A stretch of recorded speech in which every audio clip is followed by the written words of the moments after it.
Canadian teams and Canadian panicking. teams and panicking. Obviously, the Canucks are the worst. Leafs, Oilers. Where are we at?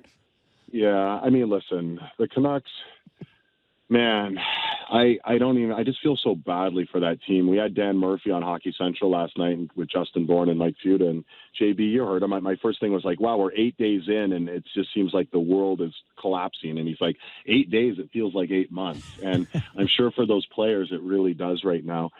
I'm trying to take a measured approach to this.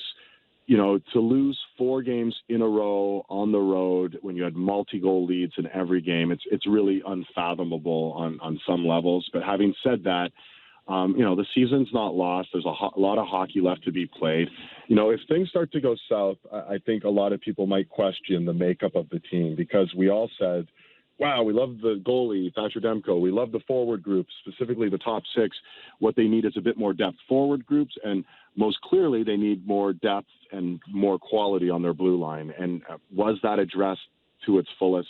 You know, arguably it wasn't. So Vancouver, there's certainly some question marks. You know, Toronto, and we touched on this, and Mike Fuda really leaned in on it last night, sort of saying, you know, the lack of pushback, and they have a guy like Wayne Simmons who's on their roster but not getting on the ice, and he's not putting us all on Simmons, but just the idea that you don't have a ton of pushback. We watched Ilya Lyubushkin last night absolutely destroy Holloway with a very clean but very hard hit. And to not have Lyubushkin this year, and now to have lost Jake Muzzin, you know, that blue line doesn't have that element, that physical element that you might want. And Mark Giordano clearly will get into trenches, and guys aren't afraid. It's more just, you know, it's not the best part of their blue line, right, essentially, so, or the biggest part. So there's definitely some questions in the Canadian markets. You know, you can do the glass half empty or glass half full, though, right? Calgary looks like one of the best teams in the NHL right now, if not the best team, starting out 3-0, and Edmonton clearly has a dynamic team, and even the Jets are a team to keep an eye on, as is Ottawa. No, it's true. You know, it's interesting. You know, it was interesting listening to Fuchs last night talk about the Leafs, how, you know, Leafs saying the Leafs had it figured out. They had Bogosian and they had all these, you know, sort of more physical guys, and they didn't stick with that plan because Tavares got hurt and a playoff series was lost. You know, today, DA, we wake up and we hear that Sheldon Keefe is walking back his quotes, his criticism of the elite players. You know, what are your thoughts on what's going on in Toronto here? You know, I guess Sheldon Keefe's pressure. You know, some people saying the players they're too soft on the players. What do you think about where things are at here in Toronto? Well, you know, maybe Sheldon, he probably looked at the calendar and said, I don't sure I want to use that bullet on night 3 of the NHL season. The elite players aren't playing elite for him. I mean, we see that. You know, has Austin Matthews gotten off to a great start? No. Has Mitch Marner been dynamic? He's been great at times, but he hasn't been maybe what the expectations are.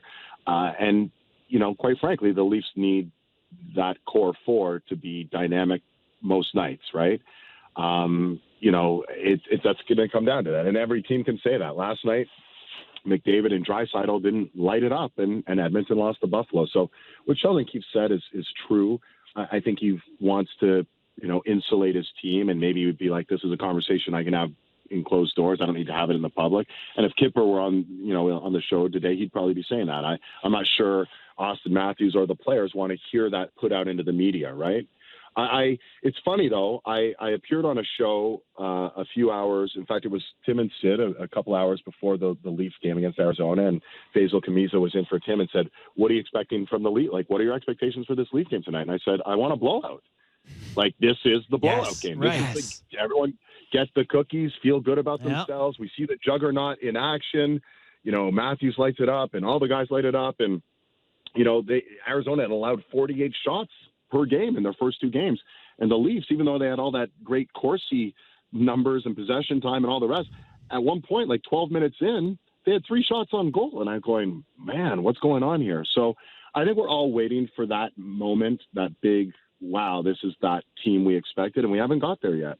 Yeah, I keep going back to it, and I do think that's what it's going to take to kind of, I don't want to say turn around the season. Like, it's way too early for that, but that does feel like can give them the kind of boost they need to get running the way this team is wholly capable of. You know, you working the Oilers game last night. You mentioned that massive hit. We were talking about that. I'm trying to think of the last time I've seen anybody smoked open ice like that. Like Jacob Trouba has 2, 3, 4 massive hits a year, but they aren't just these north-south open ice. Like I go back to like Ovechkin smoking Yager at the Olympics to try to think of the last time I saw that. It's just so rare to see in today's game, David. It is. We long for the days, the Nick Cronwalls who would just line up guys and destroy them. I mean, Mo Seider's got a little bit of that in him. He can deliver some big hits, but you're right. They're few and far between. The players are so fast. The game has changed to some degree. And if you lay a hit like that, like Lyubushkin got up from that hit, he also went down. It was such a big hit. Right away, he basically almost had the gloves off because he knew someone was going to come and, say, let's fight. I think it was Warren Fogle who came into the defense of Holloway. So, yeah, I missed that element of the game. I don't care the fighting, neither here nor there to me, but the big open ice hits, the physical punishment, and when you do see a hit like we saw from Lyubushkin last night, it does make you go, wow, I forgot that could be such an important element to the game.